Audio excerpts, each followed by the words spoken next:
തിരുവനന്തപുരം നെടുമണ്ണിലെ മുഖ്യ ജലസ്രോതസ്സായ മഞ്ഞാംകൂട് ചിറയിൽ ഇനി തെളിനീരൊഴുകും. ചിറ നവീകരണത്തിന്റെ ഉദ്ഘാടനം ജലവിഭവ വകുപ്പ് മന്ത്രി റോഷി അഗസ്റ്റിൻ നിർവഹിച്ചു. 1,43,00,000 രൂപയുടെ നവീകരണ പ്രവർത്തനങ്ങളാണ് മഞ്ഞാംകൂട് ചിറയിൽ നടപ്പാക്കുന്നത്. ചെറുകിട ജലസേചന വകുപ്പാണ് നവീകരണ പ്രവർത്തനങ്ങൾക്ക് നേതൃത്വം നൽകുന്നത്.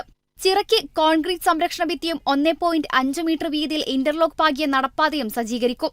ചിറയ്ക്ക് പിന്നിൽ താമസിക്കുന്ന കുടുംബാംഗങ്ങളുടെ യാത്രാ സൗകര്യത്തിനായി ഒരു കലുങ്കും തോടിനു കുറുകെയുള്ള നടപ്പാലവും ഈ പ്രവൃത്തിയിൽ ഉൾപ്പെടുത്തിയിട്ടുണ്ട്. കുടിവെള്ളക്ഷാമം പരിഹരിക്കാൻ കുടിവെള്ള കണക്ഷൻ ലഭ്യമാക്കുന്നതുപോലെ സർക്കാർ പ്രാധാന്യം നൽകുന്ന പ്രവൃത്തിയാണ് ജലസ്രോതസ്സുകളുടെ പുനരുജ്ജീവനമെന്ന് മന്ത്രി പറഞ്ഞു.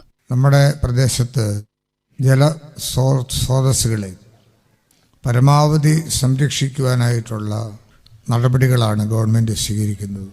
ഈ ചെറിയും ഇതിന്റെ നവീകരണവും ആവശ്യപ്പെട്ട് ഈ നാട്ടുകാരും പ്രത്യേകിച്ച് പ്രിയപ്പെട്ട MLA ഭക്ഷ്യ സിവിൽ സപ്ലൈസ് വകുപ്പ് മന്ത്രി പ്രിയപ്പെട്ട ശ്രീ ER അനിലും നടത്തിയ പരിശ്രമങ്ങൾക്ക് വിജയം കണ്ടെത്തി. പ്രദേശത്തെ കാർഷിക ഗാർഹിക ആവശ്യങ്ങൾക്കുള്ള ജലലഭ്യതക്കുറവ് ചിറ നവീകരണത്തോടെ പരിഹരിക്കാനാകുമെന്നാണ് പ്രതീക്ഷ. നവീകരണത്തിന്റെ ഭാഗമായി അംഗപരിമിതർക്ക് സുഗമമായി ചിറയിലേക്ക് പ്രവേശിക്കുന്നതിനുള്ള റാമ്പും ഉൾപ്പെടുത്തിയിട്ടുണ്ട്. കൂടാതെ ലാൻഡ്സ്കേപ്പ്, പൂന്തോട്ടം, തണൽമരങ്ങൾ, നീന്തൽ പരിശീലനം നടത്തുന്നതിനുള്ള സൗകര്യം എന്നിവയും ഒരുക്കും. ചടങ്ങിൽ ഭക്ഷ്യപൊതുവിതരണ വകുപ്പ് മന്ത്രി GR അനിൽ അധ്യക്ഷനായി. Kerala vision news, Thiruvananthapuram.